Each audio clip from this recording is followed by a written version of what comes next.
guys, welcome back to my YouTube channel. So di video kali ini aku membahas soal studi lagi. Nah, by the way guys, hari ini aku mau ngasih ke kalian how make a notes with how lettering and brush pen. Langsung aja, di sini aku hanya ngasih ke kalian update-update-nya, bukan secara catatan secara penuh ya teman-teman. So di sini alat yang kalian butuhkan hanyalah pewarna dan merek apapun bisa kalian pakai. Di sini usahakan kalian pakai pewarna yang berwarna nggak terlalu gelap atau bisa dibilang terang. Dan di sini kita juga perlu warna gelap, sangat gelap. Itu hanya ada dua pilihan, hitam atau coklat untuk bagian bayangannya. Jangan yang lain ya. Lanjut aja. By the way, sebelumnya aku ingin jelasin kekurangan dari memakai pewarna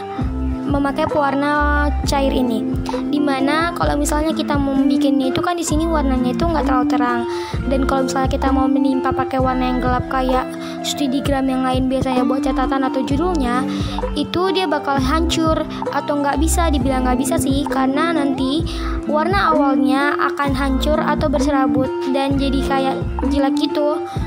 Sedangkan jika kita pakai lettering, dia jauh lebih bagus, gak ada kayak serabutnya, karena dia juga kan langsung kering dan langsung mulus gitu.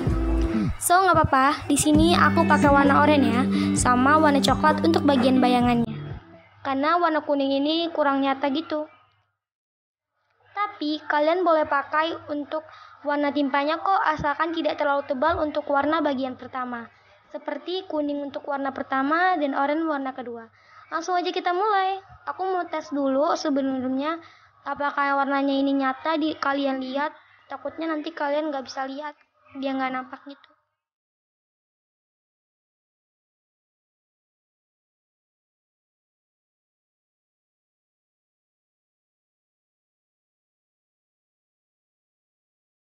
Nah teman-teman, di sini aku udah buat. Selanjutnya mari kita pakai bayangannya. Untuk bayangannya hanya diperlukan untuk bagian sisi kanan saja pada setiap huruf ya. Sisi kiri, garis kiri itu tidak perlu dibikin bayangannya. Kalian ikutin saja ya di sini. Di sini bagian bawahnya juga aku buat dengan bagian yang di dalamnya garis pada bagian kiri, tapi bukan garis luar, merupakan garis dalam.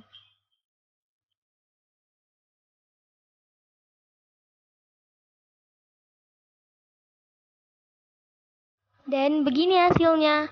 Memang kalau misalnya tergantung pada orangnya sih, kalau dia pandai dalam menulis atau catatannya cantik, pasti ini juga jadi cantik.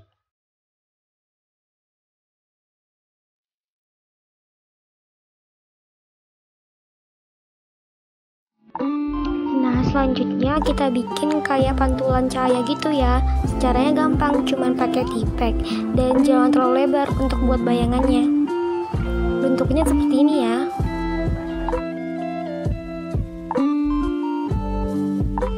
Selanjutnya contoh huruf kedua. Di sini aku pilih huruf P dan aku buat kerangkanya dulu.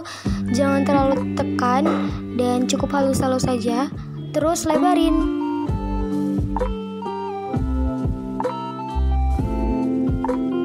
Jenis note yang ini itu tidak perlu harus lettering atau membentuk tegak bersambung. Hanya satu poinnya, yaitu tidak mengubah bentuk dari huruf yang kalian buat. Jika P nggak usah bikin kayak bergaya gitu aja, tapi kalian boleh menghias bagian dalam hurufnya dan tapi tidak mengubah bentuk dari huruf aslinya.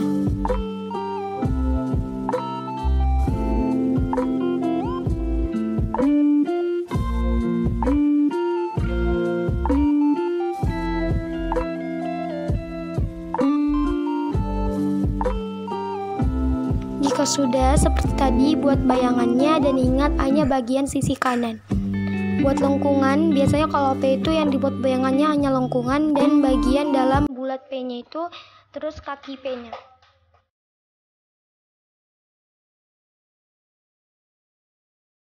Selanjutnya kita buat pada bagian pantulan cahayanya. Seperti tadi, garis, tipis, dan titik di bawahnya. Dadah! Oh, ini ada kayak serabut gitu.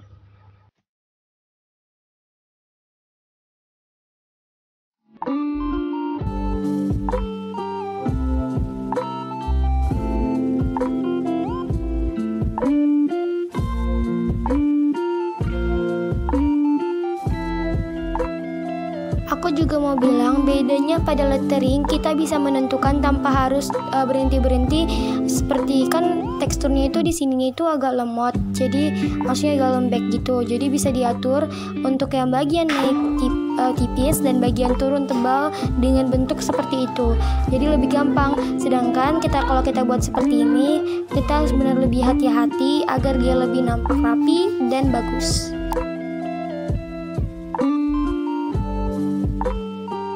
Selanjutnya aku bakal bikin satu contoh judul, tapi memang gak jelas. Aku bikin tulisan pro karena memang itu lebih simpel dan tidak menambah durasi. Jadi pertama-tama pastinya aku buat huruf P dulu, terus R dan O. Ingat jangan terlalu menekan dan tidak mengubah bentuk huruf aslinya. Sama seperti tadi, selanjutnya buat bayangan. Aku pertama bikin R, contoh R, karena tadi kan aku nggak ada kasih contoh R kan. Sama, kita juga berlaku untuk bagian kanan saja.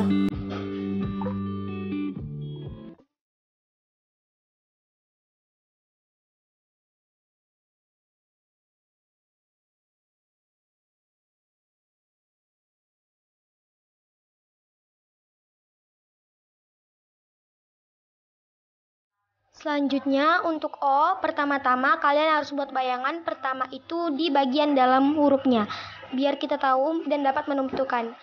Terus kedua baru bagian luar. Ingat, garis akhir bagian dalam sama ya, harus rata dengan garis bayangan bagian luarnya. Yang bagian ininya, nih harus rata supaya kayak nyambung gitu aja bayangannya.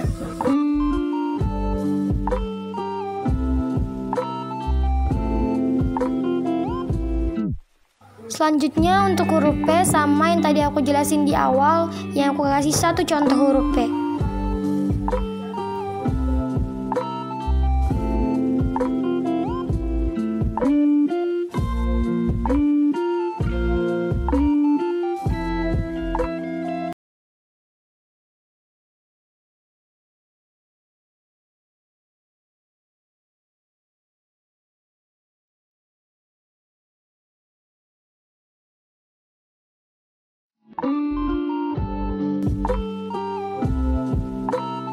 Selanjutnya ini aku coba mau bikin contoh ini penuh atau enggak sih.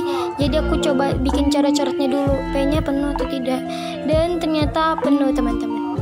By the way, maaf banget kalau misalnya ini jelek, karena ini kan cuma untuk contoh saja.